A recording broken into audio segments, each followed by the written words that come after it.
The Raptors lose against the red-hot Golden State Warriors. Steph Curry leaves the game with an injury, but on the Raptors side, Scottie Barnes and Immanuel Quickley dominate throughout this one. Let's go to the film room. Tonight was one of Scottie's most efficient scoring games, had 29 points on 16 shots, went to the free throw line 8 times, and I think he was great at being aggressive in and around the basket, using that post up. But I like this connection with Immanuel Quickley in the pick and roll, settled into that mid-range jumper here, hunting out the mismatch here, and then attacking Brandon Pajimski, driving all the way, using his size, and finishing around the basket. That's where Scottie Barnes is at his best.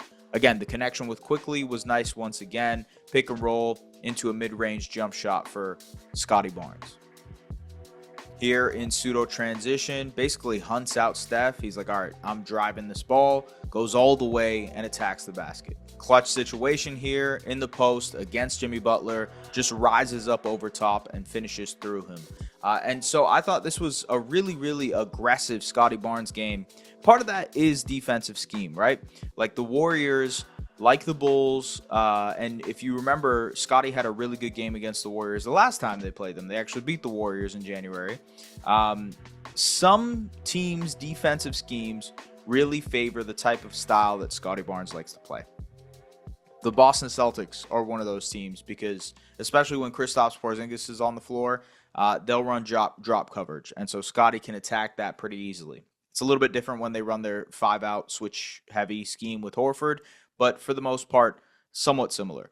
The Golden State Warriors don't necessarily have like a rim-protecting big man. Yes, of course, Draymond Green is incredible. Made some huge plays here in the fourth quarter. That steal on the Ochai Agbaji alley-oop. There were a couple of blocks that he had in that fourth to really help the Warriors win this game. But they don't have like that guy who's going to basically be a deterrent in and around the basket. And so when Scottie gets a mismatch, or when Scottie has a guy who's smaller than him in the post, he doesn't necessarily have to worry about the help. He doesn't have to worry about that roaming big man inside the paint. He can just take his man one-on-one and attack. And so this Warriors matchup specifically really helps Scottie put out an awesome offensive game. I think a great game overall for him. 29 points, 10 rebounds, 6 assists. Was his usual self defensively. Did a really great job against Jimmy Butler and Draymond Green.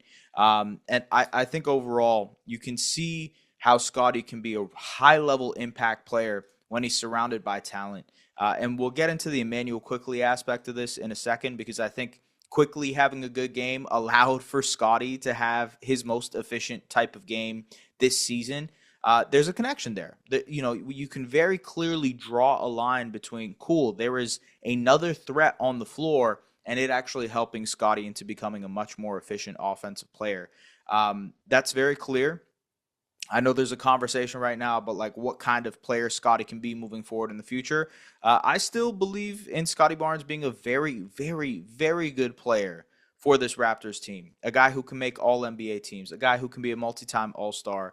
And that's the caliber of player that Scottie Barnes is, a guy who can be an all-defense member.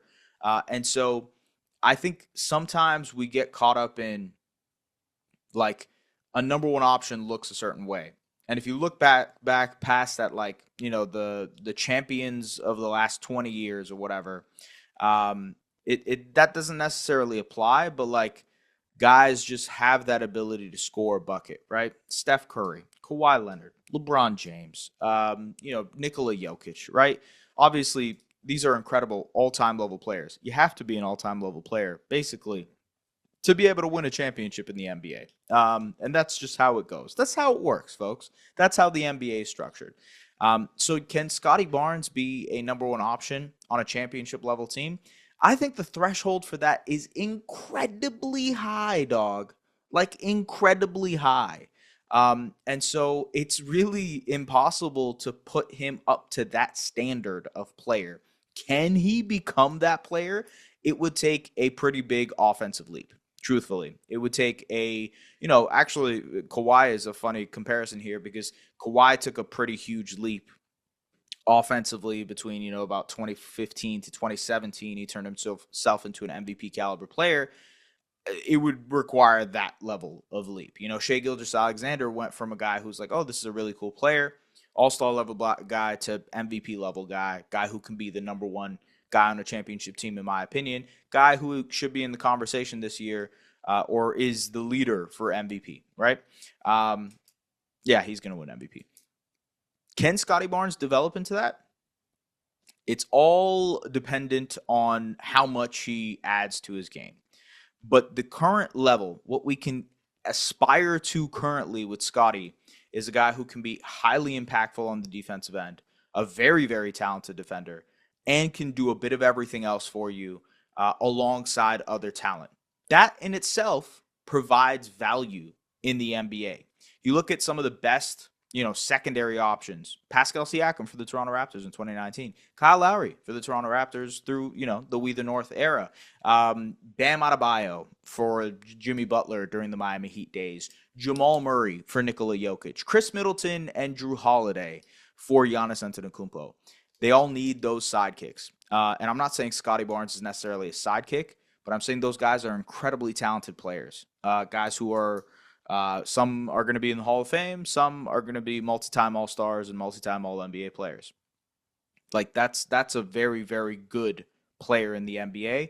And Scottie is a guy who in his fourth year, kind of like it's a hard fourth year to parse through because of the injuries to start the year, because of the, blatant tanking that the Raptors are leaning into this year. So you're not getting their full-fledged effort from a, coaching staff perspective in terms of like, hey, let's try to win these games. And I think it's hard to parse through all that, like sift through all that and say, okay, well, Scottie took these tangible leaps. The defense, yes. The general attentiveness and consistency on the defensive end, yes, it's there. He's basically Sisyphus in terms of leading this team on the defensive end. And the scoring, I think, will get better once he has Brandon Ingram on the roster. I think it will be better once there's more talent on the roster generally, offensively.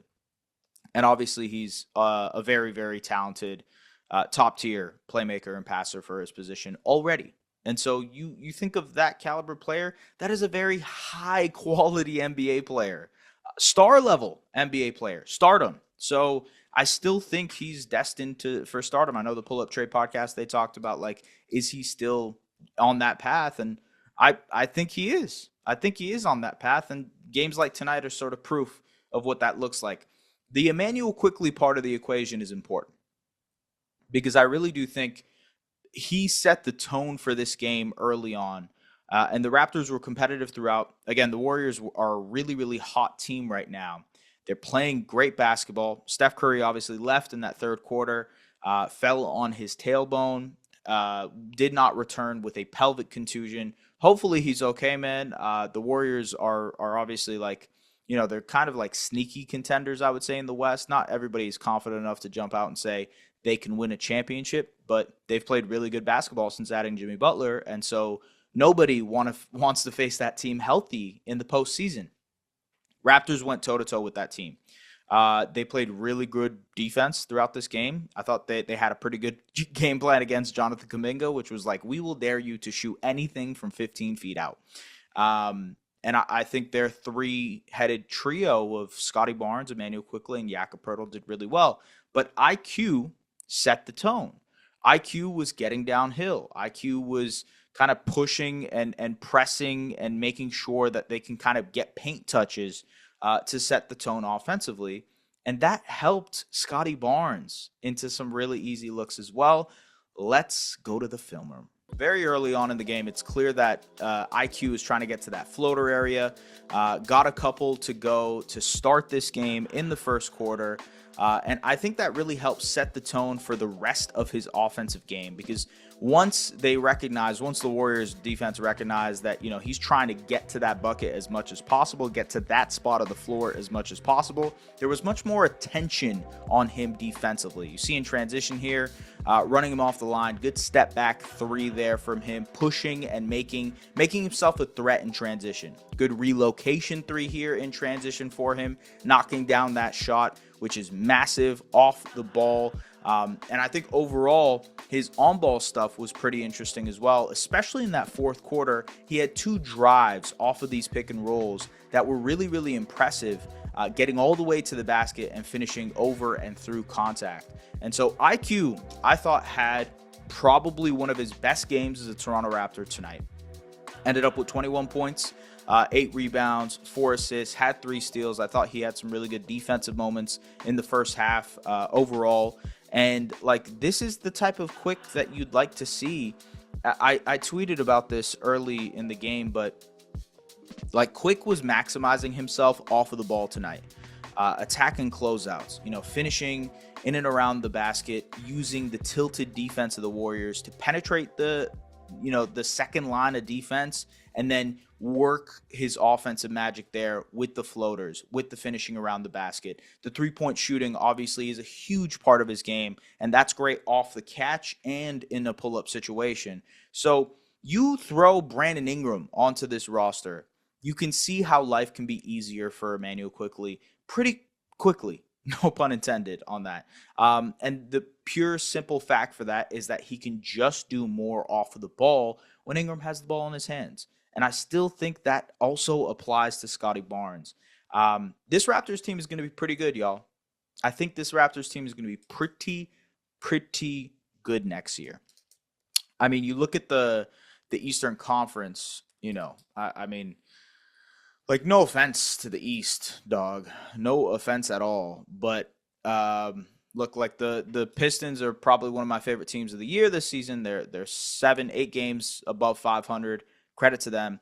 But then it's just like downhill after that. And I think the Pistons will continue climbing in the East next season. But you've got the Hawks that are 3 games under 500. The Magic, who are really struggling. They've been injured all year. The Bulls, who are just one of the most mediocre teams in the NBA. The Miami Heat obviously have changed directions. I'm very curious to see what happens with them. Sixers, brutally decimated. Nets, Hornets, Wizards in the midst of a rebuild. And so you look at it, and there's like a void for the Raptors to fill here. I really think, like, you add BI to this, you add another lottery pick. Maybe you have room to add another, like, biannual exception guy or some other rotation player to this list. Maybe some of your other guys develop. I mean, I think another aspect to this is that the Raptors clearly have nailed the last draft between Jamal Shed playing well, Jacoby Walter showing some flashes, Jamison Battle, Jonathan Mobo. I think all those guys, truthfully, in my opinion, have promise. And maybe a few of those guys develop and are into your rotation next season. And you look at the East and you're like, this Raptors team might be able to pull off winning like 45 games next year. And I don't think that's a stretch to say, because Ingram, you're adding an all-star level player.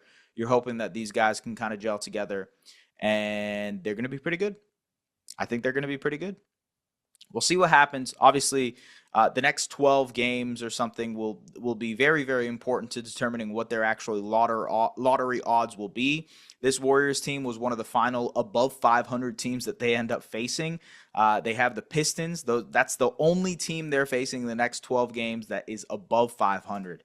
The rest of them are the Nets, the Spurs, the Wizards, the Hornets, the Bulls, Blazers, and all that type of stuff. Not a lot of great basketball teams in that group, but we will see what happens. I think either way, games like tonight should provide you with confidence and some excitement for what you should see next season. Yes, it was a favorable matchup in the sense that I think it was the perfect defensive scheme for Scottie Barnes to attack. I think Immanuel Quickley getting off to a great start in this one really helped propel the team offensively, and it kind of all seamlessly came together, which helped Scottie have a good game and Jakob be his usual dominant self. But that's the hope for this Raptors team moving forward, is that the pieces make sense together. And tonight, the pieces made sense together. They coalesced. It worked. It looked like it could be something really, really interesting in the near future. And adding a player like Brandon Ingram to the mix should be fun. Maybe adding a top lottery pick to the mix should be fun. Folks, as always, like, comment, subscribe, do the things you guys do to make sure this gets to other people. Appreciate you. Thank you very much. See you guys later. Bye.